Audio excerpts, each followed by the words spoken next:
Welcome back to Opinion Leaders, and sorry to keep you all in suspense, but we really needed to go through the first two segments to get to the third one. Yeah. So in this last portion of our show, I give you to our guest, Dr. Gerald Abergos, again, a body language and nonverbal communications coach.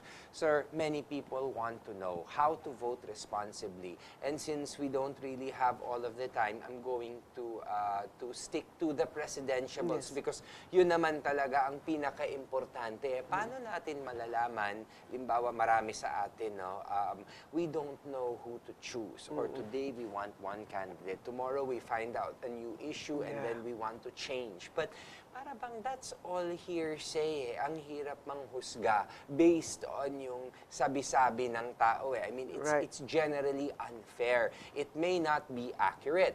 And what we want is accuracy. So sir, I give it to you kung paano ba nila makikilala yung ating mga kandidato kahit na wala silang pagkakataon para kilalanin. Ayun. Maganda yung term, yung walang pagkakataon para kilalanin. Kasi right now, lumalabas na we have so many avenues para makilala sila. Pero still, with social media, with nakikita mo sila personally, hindi pa rin natin talaga masukat if yung vote natin is para sa kanila. First of all, people got interested with body language in Philippine politics when the debates came, yung presidential debates. Nakita kasi natin yung mga presidentiables at their stressful times, where they're trying to answer the questions, where they're trying to hold their temper. So nakikita doon yung verbal, non-verbal communication and yung mga cues nila. First of all, let's go academic on this one. It is said that 93% of the way a person conveys his ideas is about body language and non-verbal communication. Only 7% ang words. So lumalabas dito na when a person speaks, hindi lang yung words yung tinitignan natin, but the way the person delivered it. Those words. The words may be sincere and they may be sincere, but the way they said it, some people would doubt it. Or they might not be that sincere, but because they know about body language, or unknowingly they delivered it pretty well, people believe them. And Ako, malas tayo sa ganun. That's very hard. So maganda itong panahon na to na dapat matutunan natin kung paano tumingin ng kandidato. Mangilala. Okay. First of all, let us always remember that these candidates, whether for presidentiables up to the barangay captain, might be body language coached already.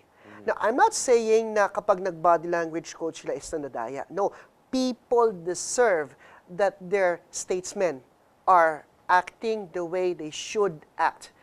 Sinasabi nga, gone are the statesmen. Nasa na yung talagang tunay na statesmen. Kasi di ba you're electing a leader? You want kumbaga, the package of a leader. Yes. Kasi there's a big difference between a leader and a follower. That's why you're electing a leader to represent you. Yes. To represent you because you want a better life in your country. To represent you because you want to look good in front of the rest of the world. And that is very important. Very important. Parang you have to understand that may factor yun di ba? And hindi ka nang dadaya kung marunong ka ng body language. Totoo. It's just, tinataas mo yung level ng sincerity mo. Okay, let's go to the presidentiables. I might name names, I might not name names. Go ahead. These are purely opinions. Yeah. I mean, we have to. These are purely opinions. You may or may not agree with them. It's really not the point here. And what a body language coach is saying is not actually conclusive of of who they are and what they are conveying. Okay, let's talk about words and the way they delivered it. Some candidates would talk about the mga plataforma nila na when people hear about that platform or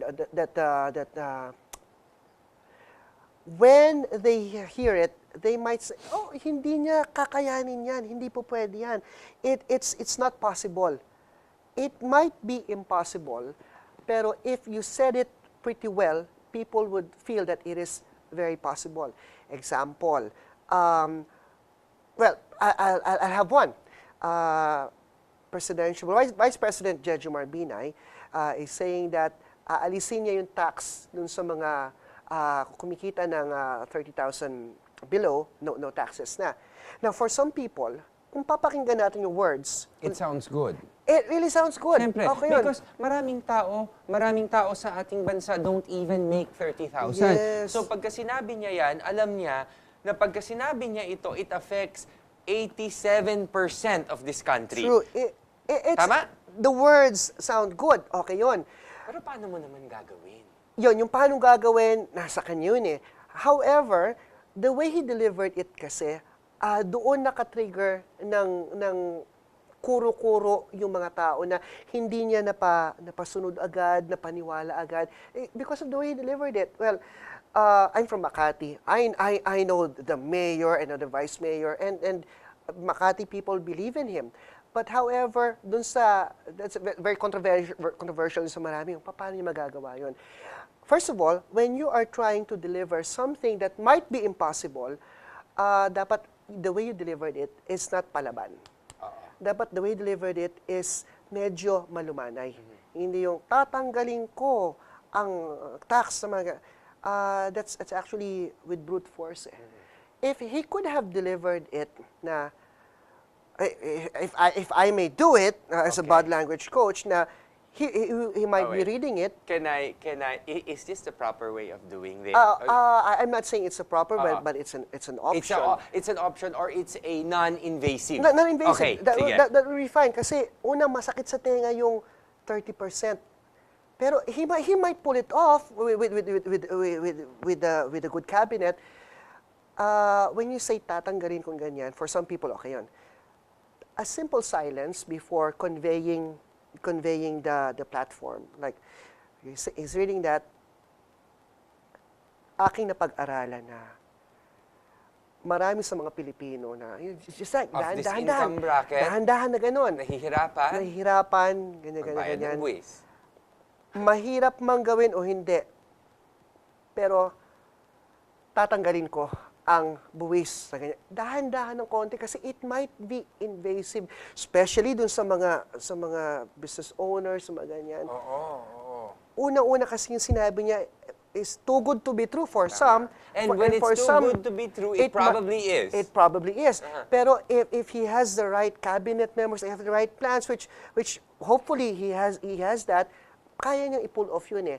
Pero the way he said it, medyo nanibago ang tao. At saka again, you cannot just do that instantly. Pinag-aaralan yan. Kung something as simple as, let's say, for example, the FOI bill, which was already certified as urgent from the very beginning of let's say, this particular administration hanggang ngayon ay hindi pa napapasa, iisipin mo, paano mo naman tatanggalin ng tax? Yan. Which is mas mahirap tanggalan ng tax kaysa magpasa ng isang Freedom of Information Bill para anyway, your platform or let's say your theme was transparency. So if you say your theme is transparency, swak na swak ang FOI bill sa iyong plataforma. So bakit hindi mo pinasa? Siyempre mag-iisip. Ganun yun.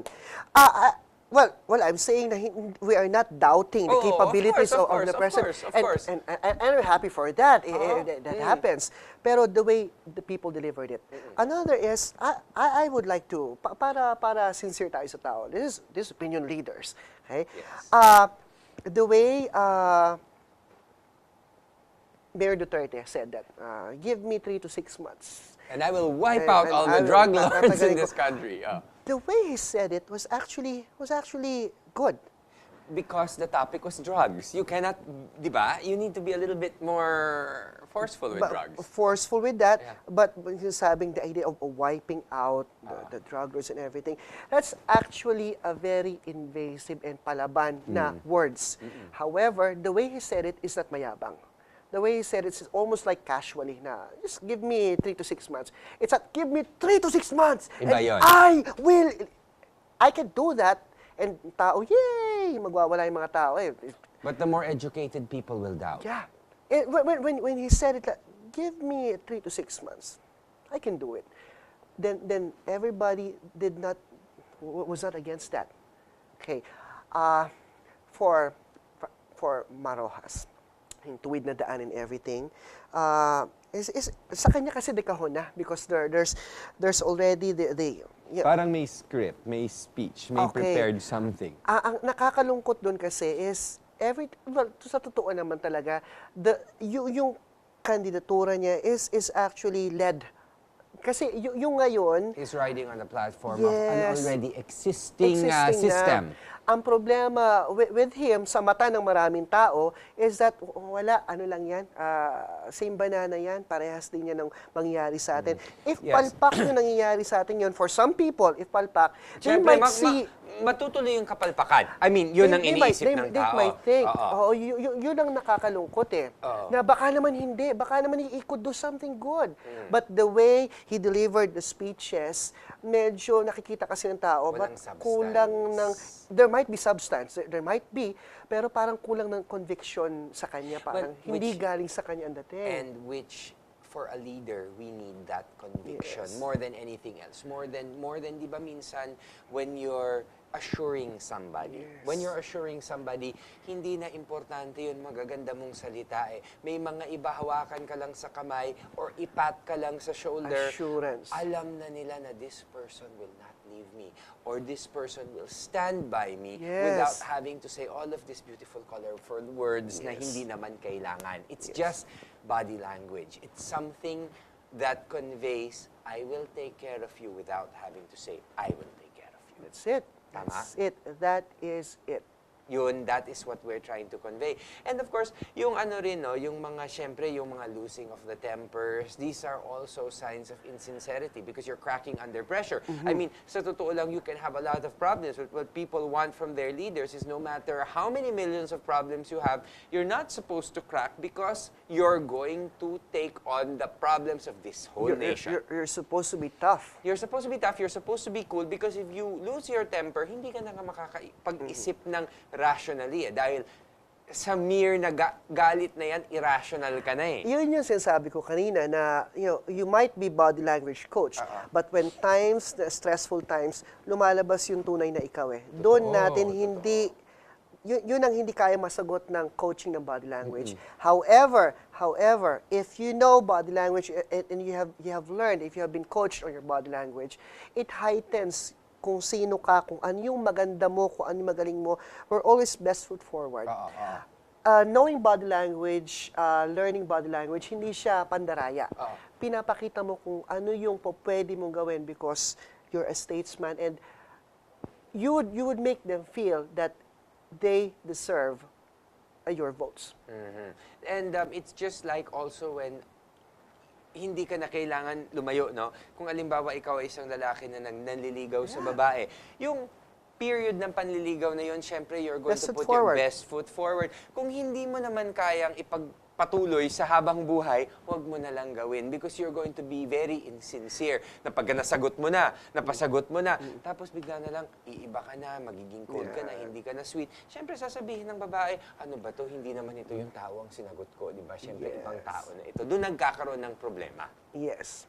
So, nakita natin dito na ang body language is not just for Philippine politics. It's for everything. For everything. It's for business, it's for friendship, it's for relatives, it's for everything. I train body language for teachers, body language for negotiation skills, body language for attraction, and even body language for seduction, Seduction.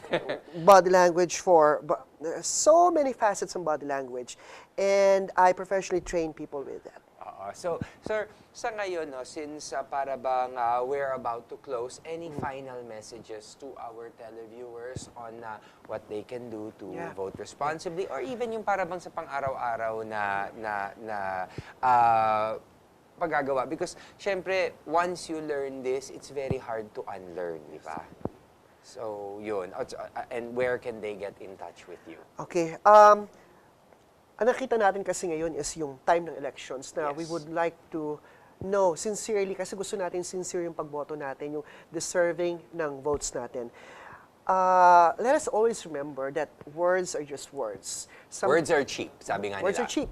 Yung words na yun, ginawa ng writer niya, baka hindi pa galing sa kanya. And we don't want to doubt it.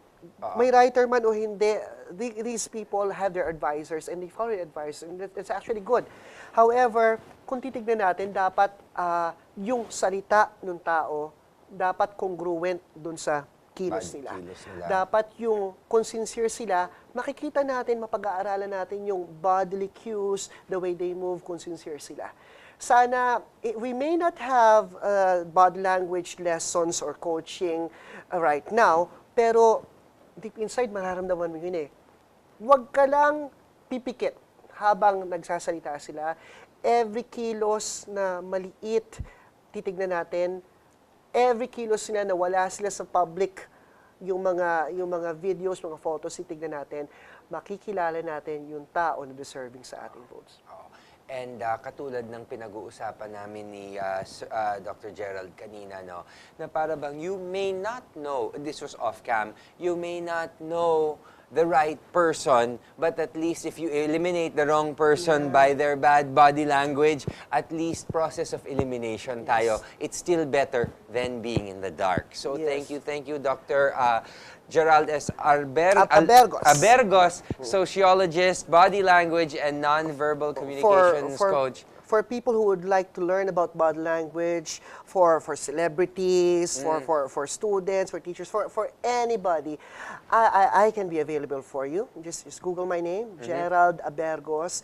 You may email me, gerald_abergos@yahoo.com or bodylanguage.philippines@gmail.com. I'm also on Facebook. Okay, so thank you very much, sir, and thank you very much for educating me a little bit on that. Medyo marami na rin akong natutunan, and I think I'm going to either replay this episode for people who weren't able to watch next week, or I'll guest you again on something a little bit more specific. I'll be happy, and I'll be happy to teach you body language. Okay, thank you. Hosts. Thank you. Okay, so thank you very much to the staff and crew of GNN, and also to Mr. Pep Silvestre of Pep Salon, located at the ground floor of Cocoon Hotel in Scout Tobias, Quezon City. Thank you very much to Marie Franz, and for always helping me out, for Philippine Airlines, and also to Dr. Ivy Aguilar.